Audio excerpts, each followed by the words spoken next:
Alrighty, we're here with John, and just the other day we heard Mike's in the way.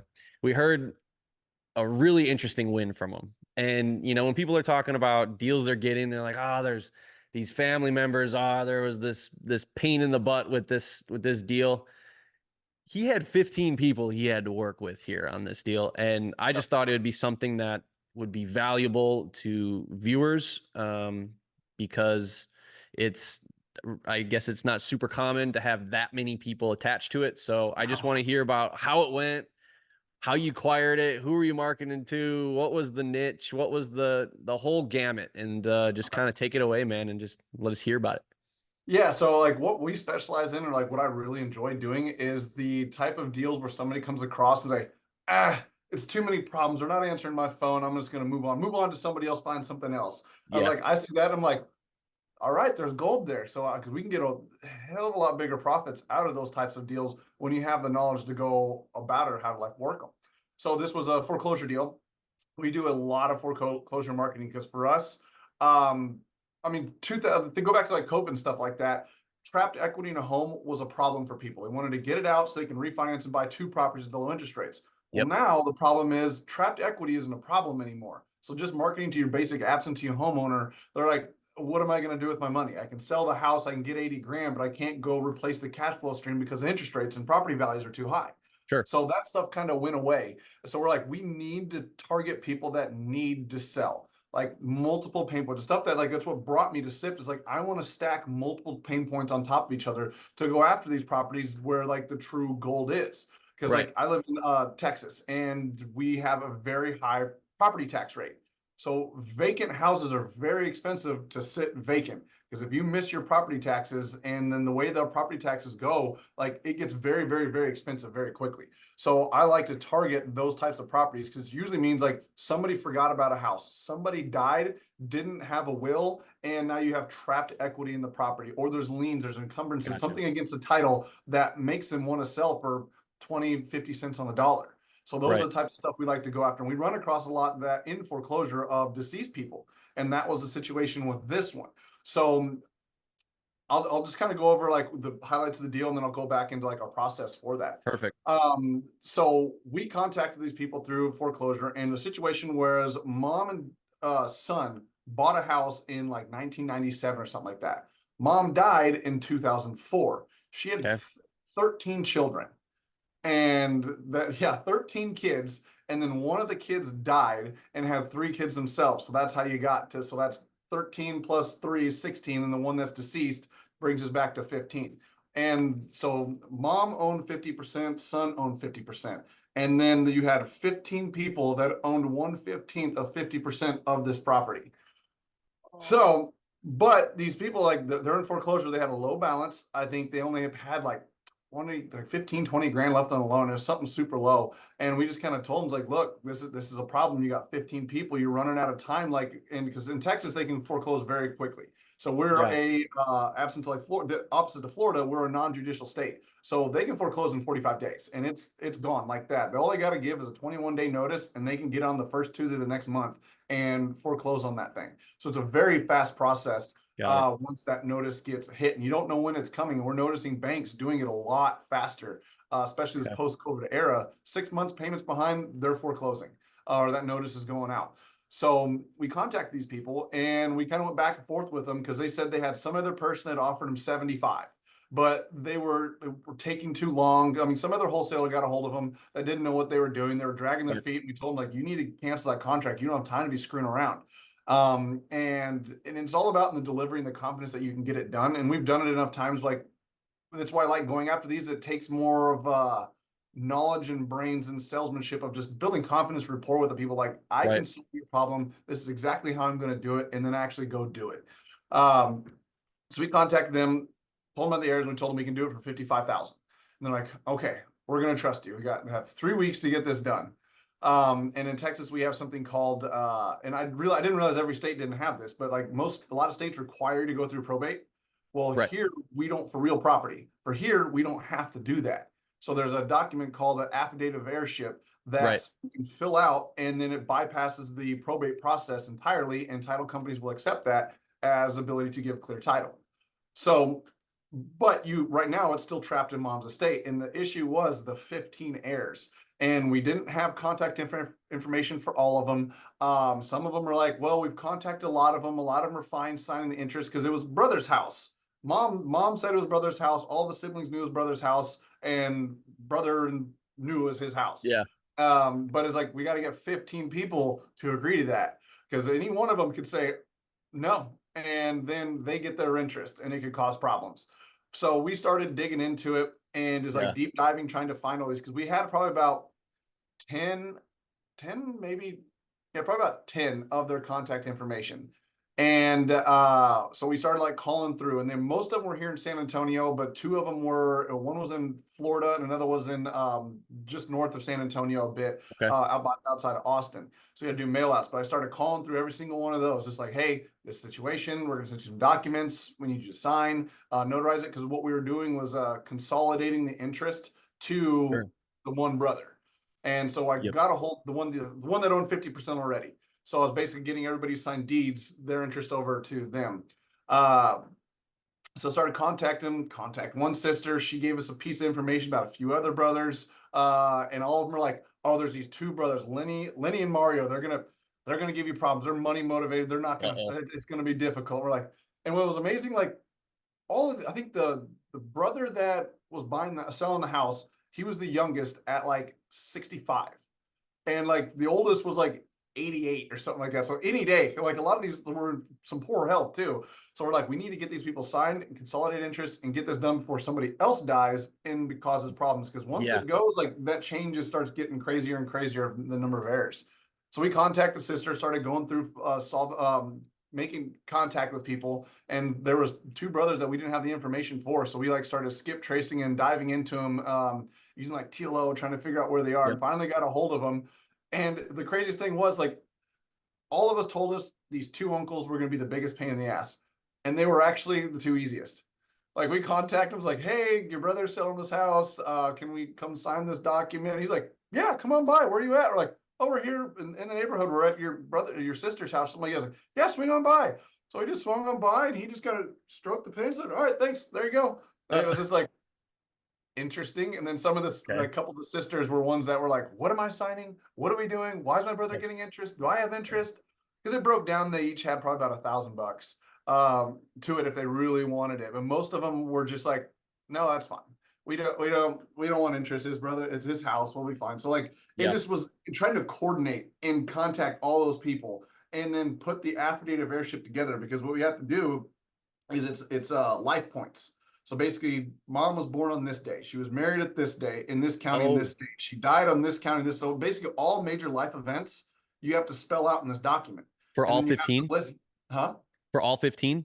No, just the mom's life. Oh, It's just the deceased. So gotcha, then we had to do it for the mom and the one deceased sister. So you have to go through and like put all these, and then you have to put all the contact information for every single sibling and all of that stuff. And then you have to get two witnesses that are not tied to the family, so they can't benefit from the state, that knew the deceased in the family, to verify saying, yes, this is correct. So it's like, mom died 20 years ago. So she was raising 13 children. Like, who knows the family history? So that was another thing, like, challenge to overcome. Who did And you they found some, contact like, for that? it was one of the family friends that Okay. was like, yeah, we know who she is. Like, oh, well, we know the family. We're fine signing that and attesting to that. So that was pretty interesting. So once we got like all of that done, and it's basically what day week is it? It was a week ago, basically today. We get the affidavit of heirship filed, we get all the deeds filed, sent over, and title company's got to run every single one of those names to make sure there wasn't any judgments or liens or anything against any of those people, because interest did pass through them. And luckily, I was just like, oh no, the likelihood of that happening for these low end properties is very high. And I got 15 people that are going to have this situation, and not a single one of them did. And I was like, oh my God. Because we can postpone the foreclosure if we needed to, but it costs us money to do it, getting a temporary restraining order. I didn't want to have to do that. So they're like, yep, you guys are clear to go. Like, this is like Wednesday last week. Is like, all right, let's hurry up and sign. Let's get this stuff done. Like, foreclosure is the next Tuesday, or just last week. So Friday came around, and we got it closed, got it funded, and got everything done. And so we just used this cash to buy it, get it done, get it closed. Dang. So What was your biggest learning lesson from that one? Man, from that one, I don't know if there was so much of a lesson really. It was just like, man, when these go, it's like you got to drop everything to go because it's just, I guess that was the lesson. It's like you really got to hit these things hard because coming to the end, it's like, God, we're up against this foreclosure. I don't Mhm. want to have to postpone this. It's like we need to put more effort into finding these things because like we rely on the family to give us information. Right. And a lot of times they don't have the information, so we got to go find it. So it's like, Yeah. you know what? We're just going to go find this stuff. Yeah. And we're going to fill in all this information. We're going to contact these people and go through the spreadsheet and try to coordinate. And it's like, what made this one difficult is like they're all much, much older. So technology out the window. Like trying to contact and call and text these people, most of them out the window. So it's like you can like only get a hold of them like certain hours Yeah. of the day and stuff. So it was a challenge, but it was one of those that we got it closed, got it done, bought it for 55,000. I didn't do anything to the house. I went to it yesterday or 2 days ago just to go look at it. I was like, all right, what did we really buy? We sent somebody down there that took pictures and stuff like that. So we do verify like so we wholesale a little bit different. I don't care about what the repairs are. I don't care about the ARV. For Okay. me, it's like look at the MLS and see what its true value is on the MLS. Right. If I just sold on the MLS and then I get it below that. So it's like I don't care what the ARV is. I don't care what their pairs are. That's what the buyer's going to tell me that they can formulate their own ARV, their own stuff. I can see on the MLS this thing's going to sell for like 100,000, Yep. and I'm buying this thing for 55. I have plenty of margin in there to do whatever I need to do. We do set eyes on it just to make sure it's not like completely falling off. But that's how we verify like what's it worth on the MLS, and then we get it cheaper than that. So people always ask the question like, "Well, what's the ARV?" I don't care what the ARV is. Like, what's it worth today? And I want it cheaper than that. Yeah. So we bought it for 55 and I went and looked at it and I immediately turned around, didn't do anything to the house and contracted to sell it for 92.5. So it's Dang. like, I mean, that's almost what's that, just shy of 40,000. In Uh, all in less than what? You said you had about 3 weeks to get it taken care of. It sounds like you got it done in half the time, right?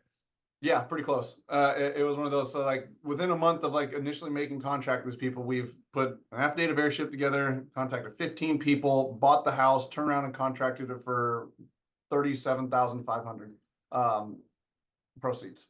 That's So amazing. I mean, And go ahead. you go ahead. Yeah, and so it's like that's why I like going after these types of properties that have these problems on them because it's like I don't have because like I've been rehabbing. I've been in real estate full time since 2015, and it's like I've rehabbed houses, I've torn houses down, rebuilt them, I've redone Yeah. $120,000 renovations. It's like it's just boring, or not just boring. It just like the time it takes, and like we got Yeah. to. So now like I'll do renovations, but I want like 40,000 under renovations because I can only go to the house one time, Yeah. and our team can like our GC, our designer handle that. I don't have to You know, do it. that's But kind once of I an get over interesting that, point. That's an interesting point because um the the effort required for you to get in contact with these homeowners, it's like you're getting that effort on the front end or you're getting it on the back end with the renovation. And you're like, 100%. you know what? I don't really want the back end hard work. I kind of want it right away where the people stopped working, like all the other Yeah, competitors, they don't want to do the job.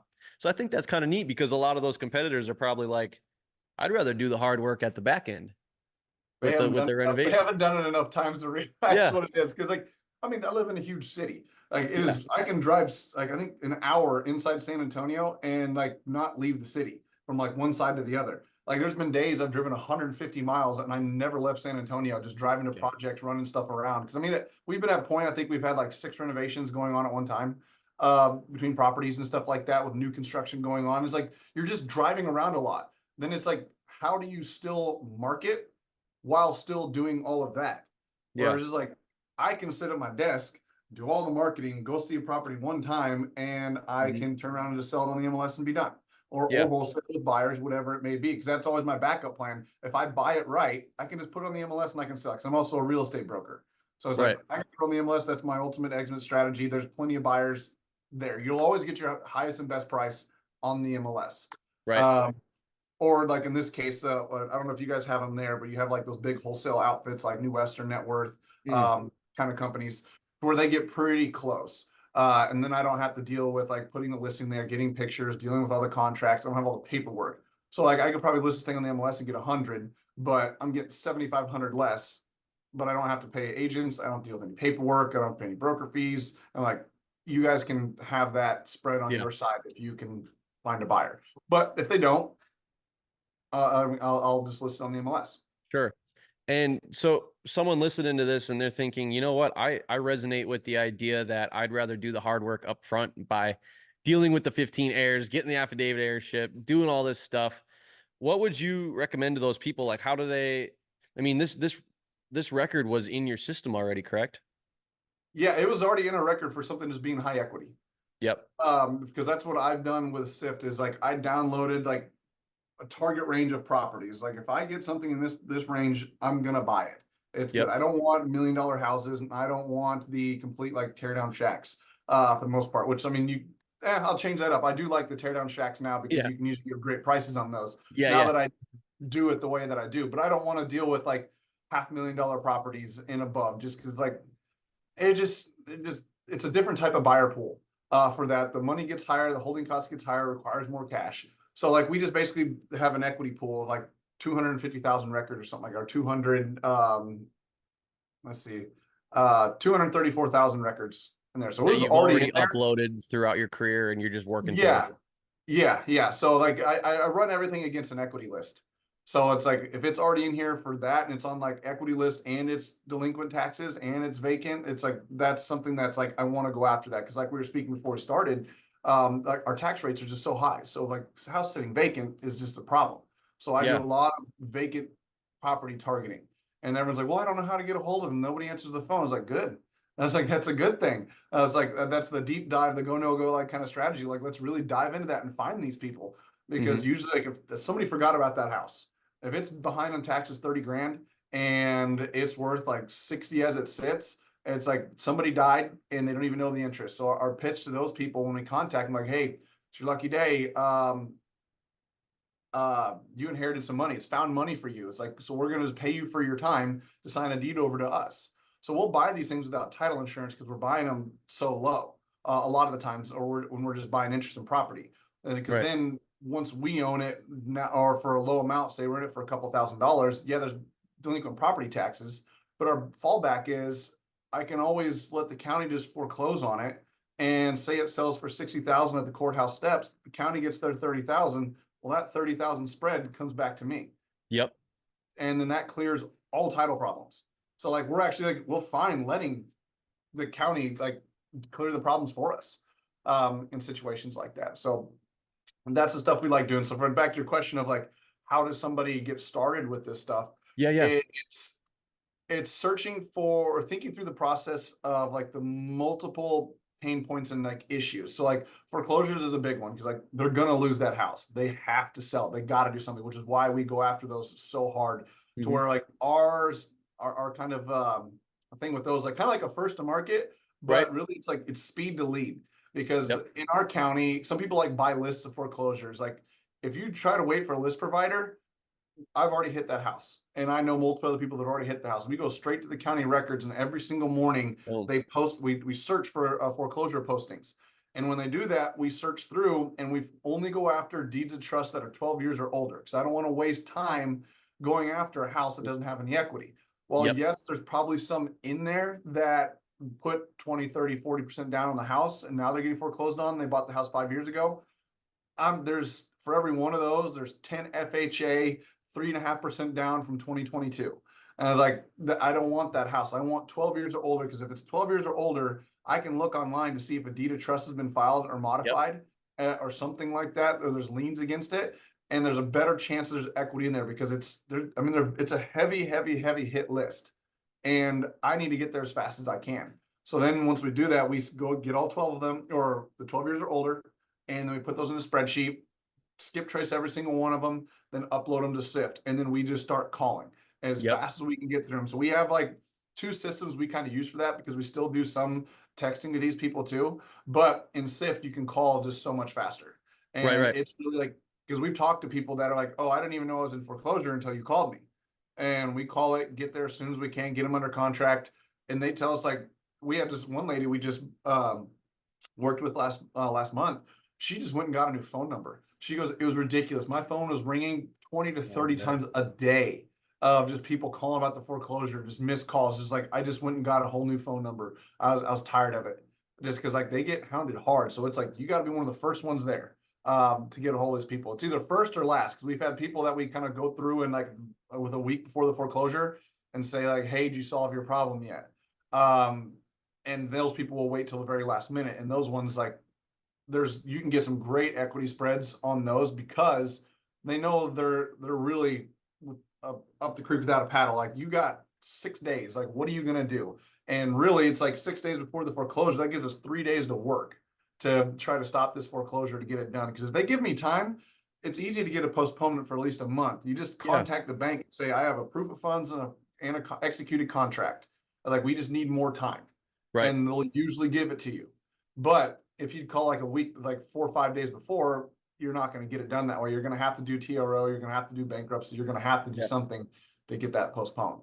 So like that's why we like going after those properties. But we're just multiple vexations, vacant. Don't just give up on a lead just because you can't get a hold of them.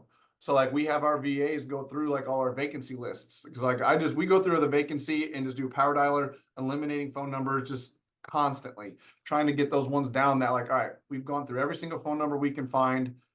Now this thing's behind on taxes. I can see that too. Yeah. There was a probate at some point. Is like, all right, let's try to figure out who has rights to this property and see if we can go picking off interest Right. that way. And so that's where we can buy interest in property extremely cheap because a lot of the time these people like they don't know what to do with this thing. They're like, well, yeah, it's behind on taxes. My brother owns it and his 7 kids are assholes, so I Hmm. don't want to deal with them. So it's like, well, how about you just give us 500 or we'll just buy your interest for $500. Sign the paperwork and we'll handle that. Like we have a situation right now where we're buying interest in 2 lots in North San Antonio, and they're worth probably about 75 grand a piece on the MLS as I say, because they're in a pretty nice area, a pretty good size. And husband died, and he had a ex-wife with had kids with an ex-wife, and they do not get along at all. And this lady was like, I'm tired of paying taxes. I'm just gonna let it go to the county, and I'm just done. They're like, well, how about we give you 2,500 a piece for each one of these lots and let us go solve this problem? And they're like, if you want to give me money for it and take care of it, and we'll indemnify her from any county lawsuits, go for it. So now we're in 150,000 equity for $5,000. So we'll have legal fees Yeah. involved in that, but so we'll have to It's do worth like it. it depends on like how much these kids fight. Because at the end of the day, we can just do a suit to quiet title or do what's called a partition suit, and like it'll cost us like 20, 30 grand to get to like a judge, and the judge is going to be like, force sell the property. You kids get this, you guys get that. And so then we might have to split the proceeds, but we're so far into the money at that point. Hmm. I'm worth stepping into that position to take that on. Yeah. So, and even then, if like, okay, I can't solve this thing, I'll just let the county, let the taxes accrue, let the county Boom. eventually close, and I'll get 50% of the proceeds. So if it sells Yeah. for, I mean, even like 130, 120, that's still Yeah. You still 60,000 paid to me. 2,500 bucks or whatever to the two people. Yeah, so it's like I still own the lots outright. So it's all about trying to find like entry points that don't cost a whole lot of money and just Hmm. to get your foot in the door. Because once I got my foot in the door and I feel like I got a solid position, then I'll start spending some money to try to recoup it. And at some point, it's like, you know what? I'm out. And I'll just wait till something forecloses or something happens. And we run into that a lot with foreclosures, especially because you get divorces, deceased people, family members that absolutely despise each other. Mom and dad, or dad died and had 7 kids from 2 ex-wives, and they all hate the stepmom. And it's like there was never a will. I was like, well, you got problems there. So like we run into stuff like that, but those problems create huge opportunities Yeah. for profit if you know what you're doing. So that's what like now we've moved into this model just because like people are locked in their houses.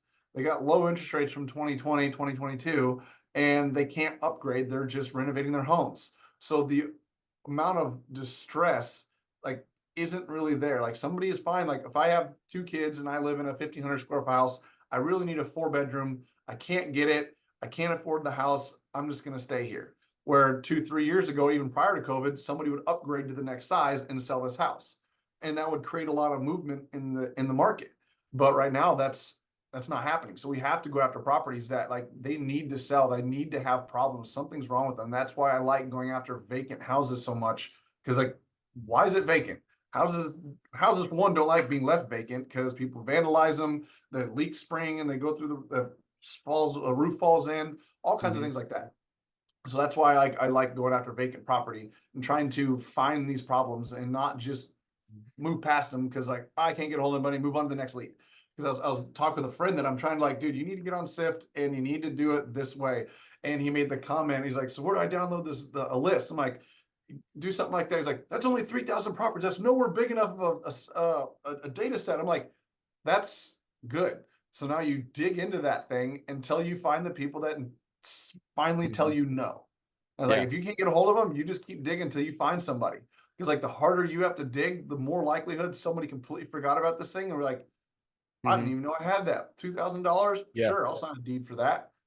They have no idea. They don't have no Yeah. idea how to solve the problems. They don't know what issues you can take care of, Mhm. or like the statute of limitations on certain liens, to where they just kind of throw their hands up and give up. And then we come along and say, I'll buy your interest for a couple $1,000s. And they're like, if you want to take on that headache, knock yourself out. Yeah. Because we have the knowledge, we have the real estate attorneys to solve those problems. And it's a lot of it's just legal work. And they could do it themselves, but they don't have 20 grand Right. to front the legal works to unlock that stuff. But that's also Yeah. why people look at us like, oh, you're just sharks stealing equity.